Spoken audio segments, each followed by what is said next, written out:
প্রত্যেকটা সাবজেক্টের টিচার রাখার পর যদি 5 সাবজেক্টে ফেল করে, তাহলে এই ছেলেকে দিয়ে তুমি ডাক্তার ইঞ্জিনিয়ার বানাবে কিভাবে? ডাক্তার ইঞ্জিনিয়ার হবে না, অন্য যে কোনো কিছু হবে। আর আশ্চর্য, তুমি আমার সাথে শাউট করছো কেন? ছেলে মেয়ের পড়ালেখার খবর নাও তুমি? মেয়েটাকে কিভাবে পাস করাইছি তুমি জানো? আমি পাস করাইছি, আর ছেলেটাকে আমি টেক কেয়ার করি। ছেলেটাকে সেজন্যই তো 5 সাবজেক্টে ফেল করেছে। 5 সাবজেক্টে ফেল করতে কি হয়েছে? তোমার ছেলে ঠিকমতো টিউশনে যায় কি যায় না, এটা তোমার দেখার দায়িত্ব না? আশ্চর্য, দেখবো আবার কি? আমি নিজে তো নিয়ে যাই, আবার দেখার কি আছে? তাহলে এই রেজাল্ট যতটুকু মেধায় তুলা ও পুরাটাই চেষ্টা করতে, আর আমার সাথে চিৎকার না করে চেষ্টা করো ফ্যামিলিকে একটু সময় দেওয়ার।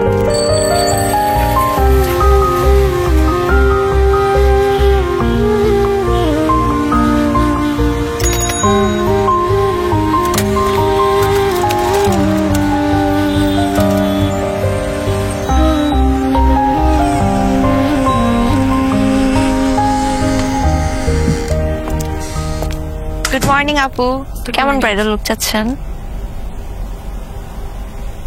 বিয়ে কবে? বিয়ে না, ও পার্টি লুকের জন্য কিন্তু আমাদের বিশেষ ছাড় আছে। এমনি সাজতে ইচ্ছে করছে, সাজানো যাবে? জি আপু, আপনার নামটা?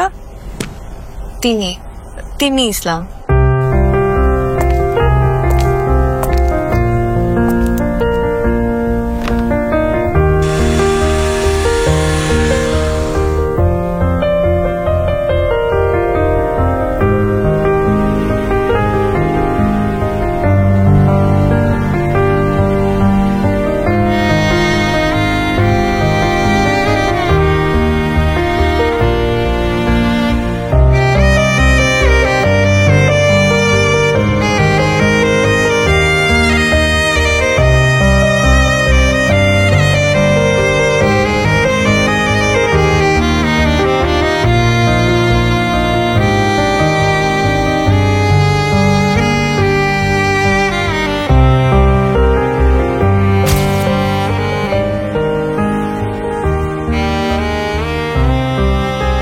ঠিক আমার দিকে, হ্যাঁ?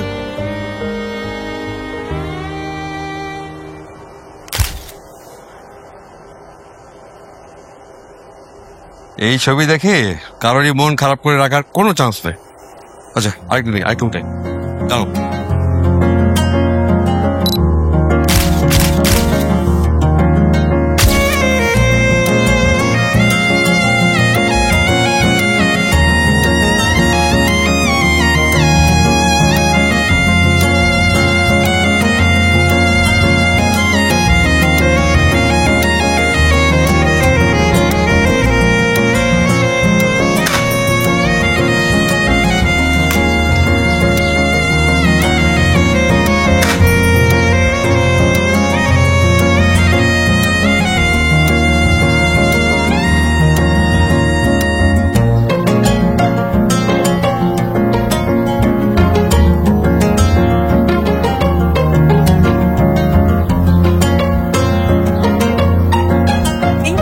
আছে, গ্রুপ স্টাডি আছে। এই রাত 11টা 12টা পর্যন্ত গ্রুপ স্টাডি। তোমার সংসার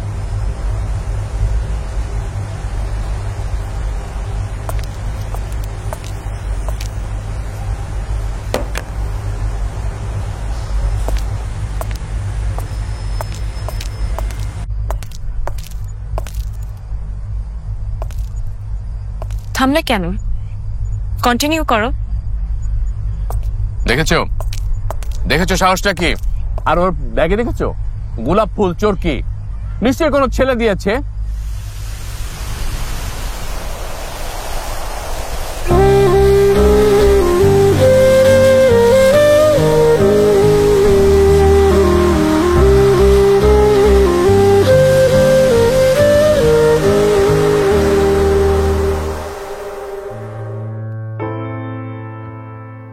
এই ছবি দেখে কারোর মন খারাপ করার কোনো চান্স নেই। তোমার কি মনে হয় জাজেসদের মন খারাপ হবে না ভালো হবে? আশা করছি ভালো হবে। চলো জেনে নেই। শুরুতেই জয়াপা, ওর অ্যাক্টিং কেমন লাগলো আপনার? তুমি ভালোও করেছো, তোমার অভিনয় জায়গা থেকে তুমি চেষ্টা করেছো, দ্যাটস ফাইন। আমার এই চেষ্টাটা খুব ভালো লেগেছে, তোমার হাসিটা তো ভীষণ মিষ্টি। আমিও অপেক্ষা ছিলাম। আমার মনে হয়েছে যখন তুমি ক্যামেরার সামনে ফার্স্ট টাইম দাঁড়ালে, তুমি ছবি তুলছিলে, সেখানে তোমার এখনকার যে মূল ক্যারেক্টারটা বেরিয়ে এসছে সেটা তোমার হাইড করা উচিত ছিল। তিন্নি কিন্তু প্রথমবার ক্যামেরার সামনে দাঁড়ালো, কিন্তু সেই অনুযায়ী তোমাকে অনেক বেশি স্মার্ট লাগছিল, সো তোমাকে ওখানে অনেক ডাউন প্লে করা উচিত ছিল। হ্যাঁ, এই জিনিসগুলো মাথায় রাখবে। এগুলো আসলে যখন তুমি করবে, করতে করতে continuity, acting continuity, character continuity তুমি পরে বুঝতে পারবে। কিন্তু তুমি বেশ সপ্রতিভ ছিলে, ভালো লেগেছে, তোমাকে দেখতে খুব মিষ্টি লেগেছে, তোমার চেষ্টাটা খুব ভালো ছিল। এই তো, আপাতত এটুকুই। Thank you ma'am. মিমি আপাকে দেখে অনেক খুশি মনে হচ্ছে, সো আপনার খুশির কারণটা যদি জানতে পারি আমরা। খুব আনন্দ নিয়ে উপভোগ করছিলাম, তাই আমাকে বেশ খুশি খুশি দেখাচ্ছে। আমি না, আমার খুব ভালো লেগেছে। তোমাদের যারা কোর্ট জাজেস, ওনারা তো তোমাদেরকে একটু মোর অবজেক্টিভলি দেখবেন। আমার কাছে সব থেকে যেটা ভালো লেগেছে, যেটা আসলে আমি তোমার সাথে সাথে জার্নিটা করেছি থ্রু ইউর এক্সপ্রেশনস, আমার খুব ভালো লেগেছে তোমার you so much. এক্সপ্রেশনস। আর জয়াপু যেটা বললেন ওটা কিন্তু আসলে খুব সুন্দর বলেছেন, যে হঠাৎ করে ওই ফটোগ্রাফারের সামনে তুমি লাক সুপারস্টার আমিনা হয়ে গেছিলে, ওখানে আসলে তিন্নি হলে ভালো হতো। Thank you ma'am. রাফি ভাই, আপনার কেমন লাগলো? ভালো লেগেছে। তোমার হাসিটা তো খুবই সুন্দর, thank you so much. But আমি সবসময় আগেবারও বলেছিলাম যে এক্সপ্রেশনের দিকে খেয়াল রাখতে হবে। এক্সপ্রেশনে কিছু দুর্বলতা মনে হয়েছে আমার। তোমার চেষ্টা ছিল প্রথম ক্যামেরার সামনে বড় পর্দায়, তোমাকে বেশ ভালো লেগেছে। থ্যাংক ইউ সো অনেক অনেক শুভকামনা তোমার জন্য। Thank you. মেহজাবিন, কি আমিনা ছিল নাকি তিন্নি ছিল স্ক্রিনে?